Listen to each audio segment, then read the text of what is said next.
Welcome.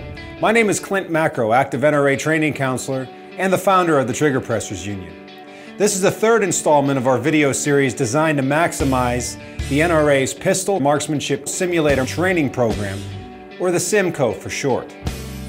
In the last episode, we covered the course goal, which is to provide the basic knowledge, skills, and attitude necessary to learn pistol marksmanship using a virtual training system, such as the CERT pistol and the LASR software.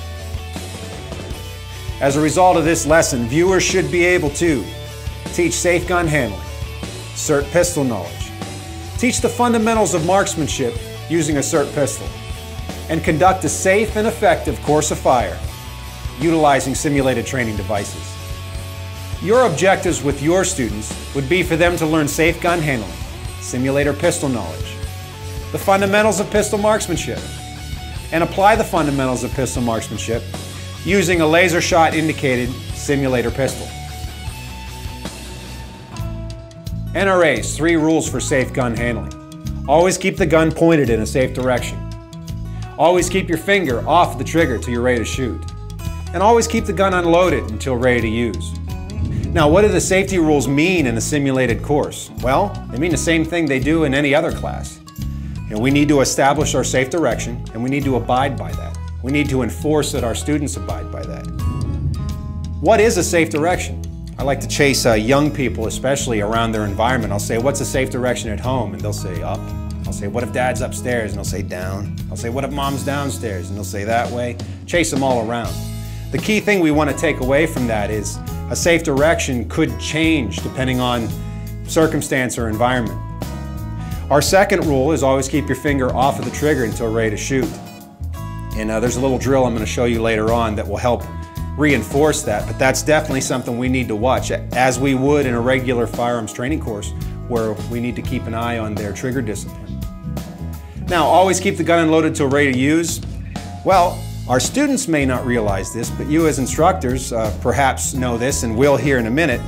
The CERT pistol, it can't be loaded. It's impossible to put ammunition into this training device.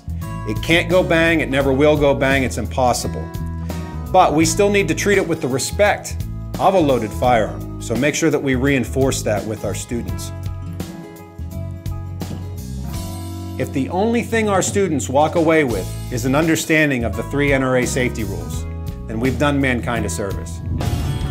The CERT pistol, shot indicating resetting trigger. That's what CERT stands for. This laser training device simulates a Glock. It's pretty Glockish, I guess, if you want to use that as a word. And it has its muzzle, its trigger,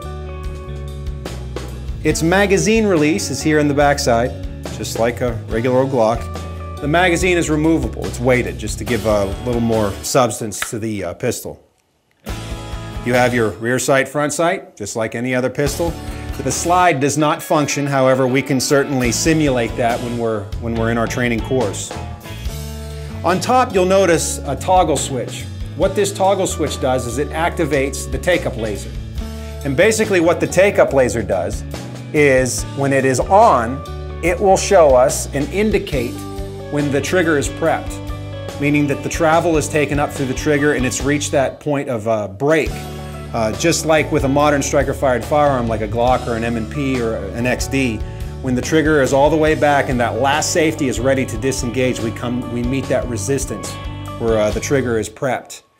And that's what this simulates. So with the prep laser on, we can now see that the trigger is prepped and we're about to break the shot. Once we break the shot, we'll see our point of impact laser. That shows us where our shot is hitting, our shot indicator. Now, the take-up laser can be used a few different ways. One, we can teach them the proper trigger cycle with a striker-fired firearm. They can certainly simulate that with this firearm. But also what it does is it affords us as instructors the ability to kind of see in their head. Many things we can diagnose, most things we can diagnose, frankly, by just watching the gun and keeping an eye on how they're interfacing with the firearm. But it's really hard to see what they're doing sight picture-wise. So something I like to do is, before I start the class, I will have an instructor come up, get perfect sight picture, and then I want them to prep the trigger and leave that trigger prepped, and then another instructor will go over with a Sharpie and just make a little dot where that take-up laser is. What this allows us to do is we can explain sight picture, sight alignment and sight picture, and then we can have our students present the firearm, get perfect sight alignment, equal height, equal light.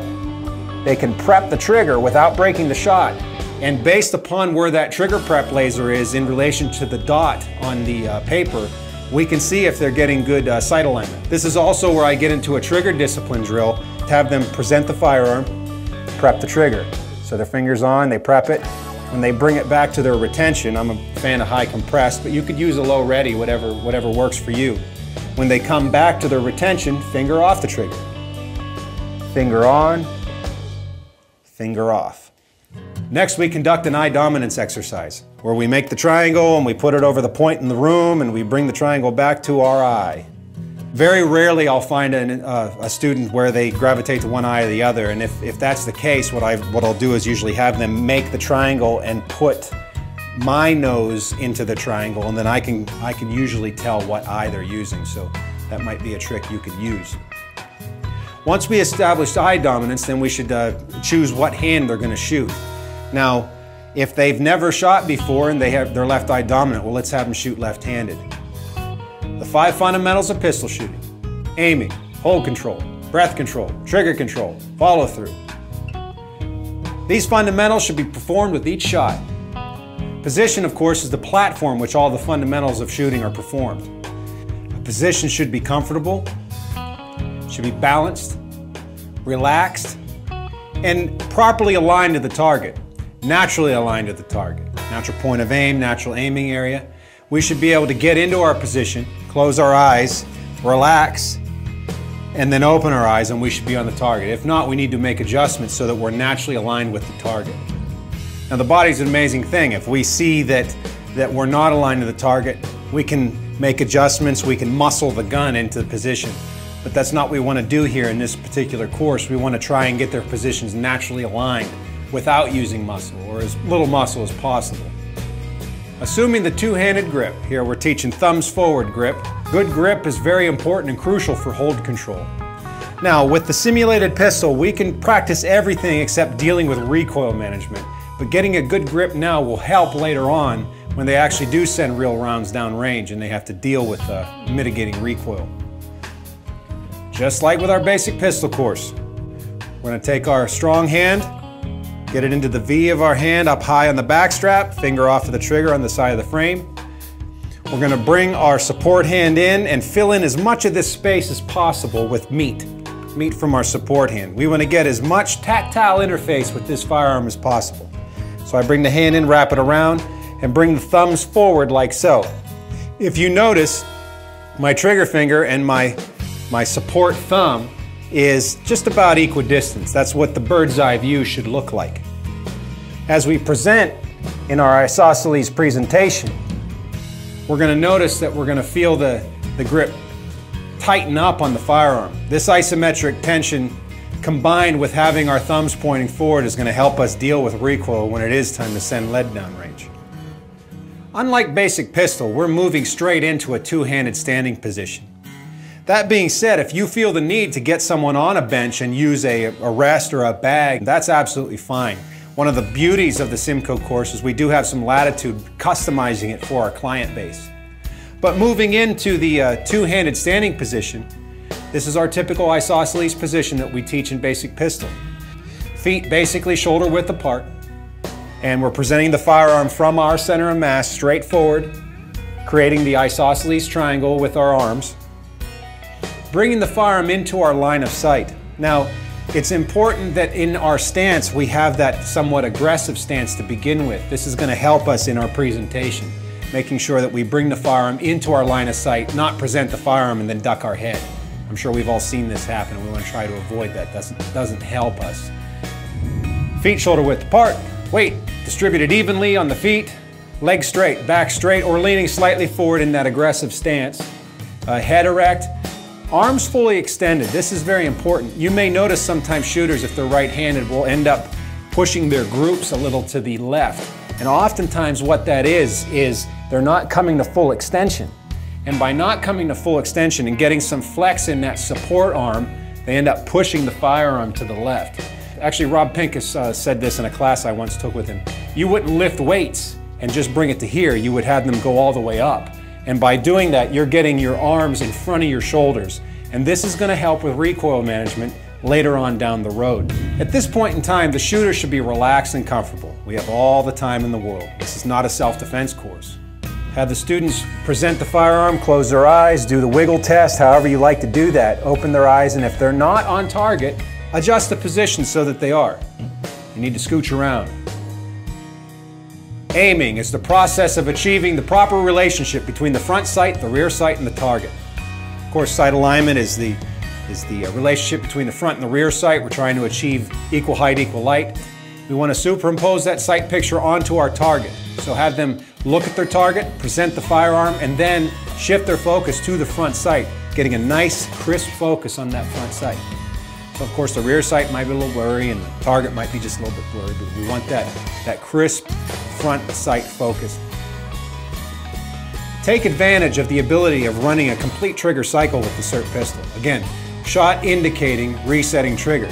Now if we turn our trigger prep laser on, have them present the pistol, prep the trigger, break the shot, bring it back to the point of reset, maintaining that trigger prep laser, break the shot, bring it back to reset, break the shot, reset, break the shot, reset, break the shot. This really helps us work on a complete trigger cycle as opposed to just a trigger prep. One of the benefits of the SIRT pistol. As I said earlier, if all they do is walk away from your class with an understanding of the safety rules, then we've done mankind a service. But the fundamentals are really the nuts and bolts or the meat and potatoes of what this class is all about. We can do correct, slow repetitions of simulated fire. This is what actually builds the neural pathways in our brains, what used to be referred to as muscle memory. I like to run the first couple iterations of simulated fire in the simulated courses analog. Basically what that means is I just put a paper target on the wall and we use the SIRT pistol and we're able to read the shots, our shot placements. Our flash sight memory is such that we can recall where those hits are going. The laser's on long enough, we can see point of impact. We can make adjustments, we can self-correct.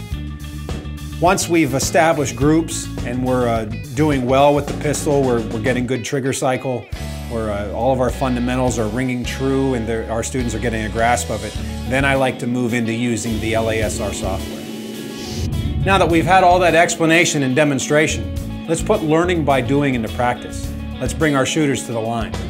But before we do that, let's talk about the logistics of this. Now, we need to set up our simulated range. We touched on that a little bit last episode. We should have a firing line, a ready area, a target area, and a backstop. If at all possible, that backstop should truly be a ballistic backstop. How else are we going to stress safety unless we practice what we preach?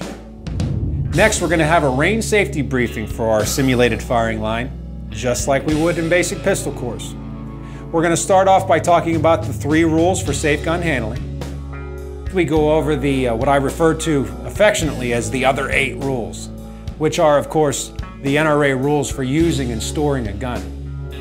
In the next portion of our range safety briefing, we need to talk about general range rules. In the SIMCO course, I would recommend using a blank piece of paper or a paper plate, just like we would in basic pistol. However, I do like to add in a small circle with a Sharpie just to give them something to aim at.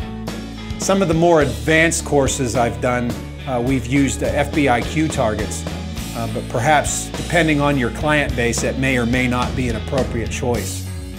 Definitely I would recommend using a bullseye target with scoring rings later on in the course of fire when we actually start introducing the LASR software. Take advantage of this opportunity to acclimate your students to some of the basic range commands that you might use during a live fire course. Shooters, take the line. I'll have them retrieve their pistols. Sometimes, depending on their proficiency and perhaps as the course of fire progresses, I'll introduce a load and make ready command where they can pick up the SIRT pistol and I'll start with the magazine out. They can pick up the magazine, insert it, and simulate cycling the action. We'll get them in their high compressed, ready position. I'll have them present. I'll have them prep the trigger. I'll have them break the shot. Some of the iterations of fire will just have them commence fire. And then certainly when it's time to bench the certs, I'll have a ceasefire, ceasefire, ceasefire. And make sure that they understand they need to bench the firearms at that point and step back away from the firing line. You certainly will need to customize your range commands depending on the exact course of fire that you're going to run during the class. Before you have them retrieve the cert pistol, do a demonstration. Allow them to study the position. Go over the finer points of your position, your presentation, your grip, your trigger mechanics, your follow-through. Then have them work on the position. So we studied the position, we practiced the position without the firearm. Let's work on that stance. Let's work on some of the presentation of the isosceles, just using our finger guns, as I like to call them. Then once we see a measure of success, let's introduce the firearm into play, or the cert into play in this case. Let's work on grip. Let's see how they tactily interface with the firearm at this point in time. Once they have their grip down, let's get them pressing trigger. Let's see those dots, not the dashes. Let's have them dry fire. And in this case, dry fire is the big show. This is when we're actually going to see point of impact. So do everything you can to make sure you hone those fundamentals, hone that grip, hone that stance, up and to the point when they're going to press trigger. Then we can introduce them to more fun with the LASR software. The next episode, we're going to set up the LASR software in our simulated course. I'm going to show you some drills, show you how to use some of the diagnostic tools and some of the additional plugins that are available with the LASR software. We'll also get into how you can print targets and email targets for your students to take home to show their progress. My name is Clint Macro. We'll see you next time here at the Trigger Pressers Union.